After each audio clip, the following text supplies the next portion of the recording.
तस्य संजनयन् हर्षः कुरु वृद्ध पितामह सिंहनादमविनदुच्चै शङ्खं ददमो प्रतापवान्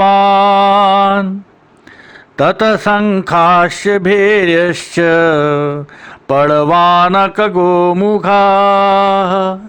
सहसैवाभ्यहन्यन्त सशब्दस्तु मूलोऽभवत्।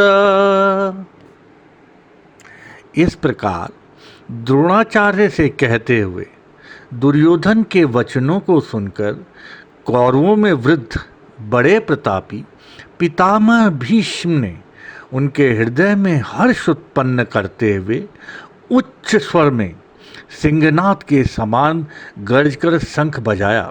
उसके उपरांत शंख और नगाड़े तथा ढोल मृदंग और नृसिंहादि बाजे एक साथ ही बजे।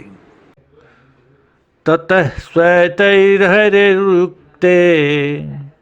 महती स्यन्दने स्थितो माधवः पाण्डवश्चैव दिव्यो शङ्खो प्रधप्मतु पाञ्चजन्यं हृषीकेशो देवदत्तं धनञ्जय पौण्ड्रं दधमो महाशङ्खं भीमकर्मावृकोदर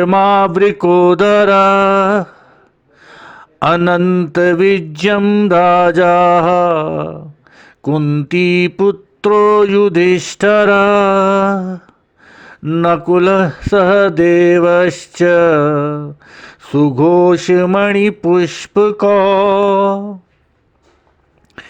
इसके अनंतर सफ़ेद घोड़ों से युक्त उत्तम रथ में बैठे हुए श्री कृष्ण और अर्जुन ने भी अलौकिक शंख बजाए।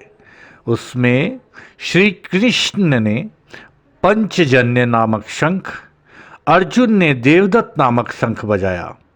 भयानक कर्म वाले भीमसेन ने पौंड्र नाम का महाशंख बजाया।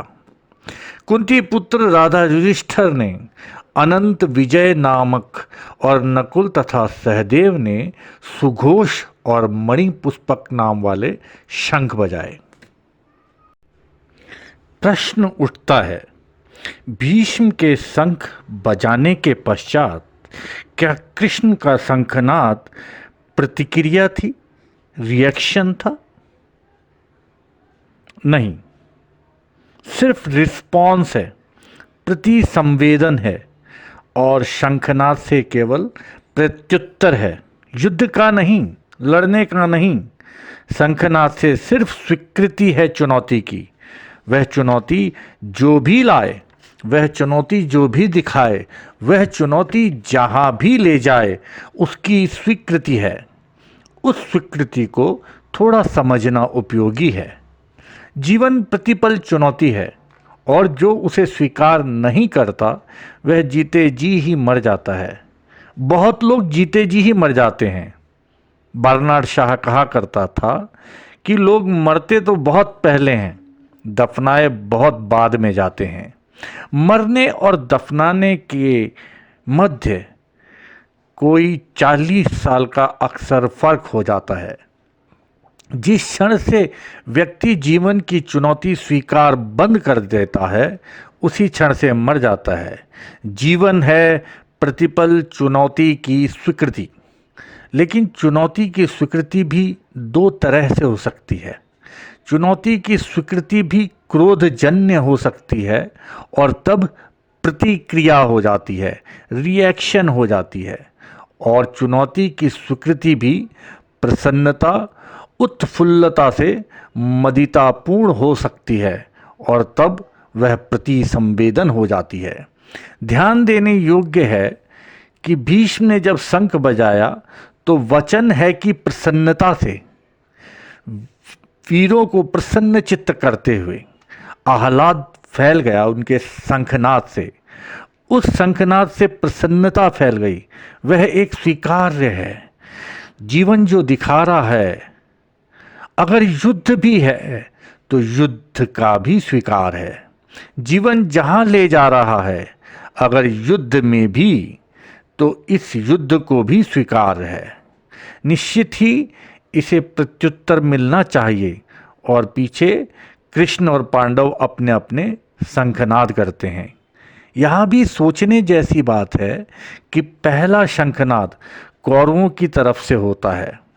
युद्ध का प्रारंभ का दायित्व कौरवों का है। कृष्ण सिर्फ प्रत्युत्तर दे रहे हैं। पांडवों की तरफ से भी प्रति संवेदन है, रिस्पॉन्स है। अगर युद्ध ही है तो उसके उत्तर के लिए वे तैयार हैं। ऐसे युद्ध की वृत्ति नहीं है। पांडव भी पहले बजा सकते हैं, लेकिन नहीं। इतना दायित्व युद्ध में घसीटने का दायित्व कौरव ही लेंगे। युद्ध का यह प्रारंभ बड़ा प्रतीकात्मक है। इसमें एक बात और ध्यान देने जैसी है कि प्रत्युत्तर कृष्ण शुरू करते हैं। अगर भीष्म ने शुरू किया था तो कृष्ण को उत्तर देने के लिए तैयार करना उचित नहीं है। उचित तो है कि जो युद्ध के लिए तत्पर योद्धा हैं, कृष्ण तो केवल सारथी की तरह वहां मौजूद हैं। वो तो योद्धा भी नहीं हैं। वे युद्ध करने भी नहीं आए हैं। लड़ने की कोई बात ही नहीं है। पांडवों की तरफ से जो सेनापति है उसे शंखनाद का उत्तर देना चाहिए, लेकिन नहीं। यह बहुत महत्वपूर्ण है कि शंखनाद का उत्तर कृष्ण से शुरू करवाया गया है। यह इस बात का प्रतीक है कि पांडव इस युद्ध को केवल परमात्मा की तरफ से डाले गए दायित्व से ज़्यादा मानने को तैयार नहीं हैं। परमात्मा की तरफ से आई हुई पुकार के लिए वे तैयार हैं। वे केवल परमात्मा के साधन भर होकर लड़ने के लिए तैयार हैं। इसलिए यह जो प्रत्युत्तर है युद्ध की स्वीकृति का, वह कृष्ण से दिलवाया गया है। उचित है। उचित है। परमात्मा के साथ लड़कर हारना भी उचित है, और परमात्मा के खिलाफ लड़कर जीतना भी उचित नहीं है। अब हार भी आनंद होगी। अब हार भी आनंद हो सकती है, क्योंकि यह लड़ाई अब पांडवों की अपनी नहीं है। अगर है तो परमात्मा की है। लेकिन यह रिएक्शन नहीं है, रिस्पॉन्स है। इसमें कोई क्रोध वाली बात नहीं है। अगर भीम इसको बजाता तो रिएक्शन हो सकता था। अगर भीम इसका उत्तर देता तो वह क्रोध में ही दिया गया होता। अगर कृष्ण की तरफ से यह उत्तर आया है तो यह बड़ी आनंद की स्वीकृति है कि ठीक है, अगर जीवन वहाँ ले आया है जहाँ युद्ध ही फलित हो, तो हम परमात्मा के हाथों में अपने को छोड़ते हैं।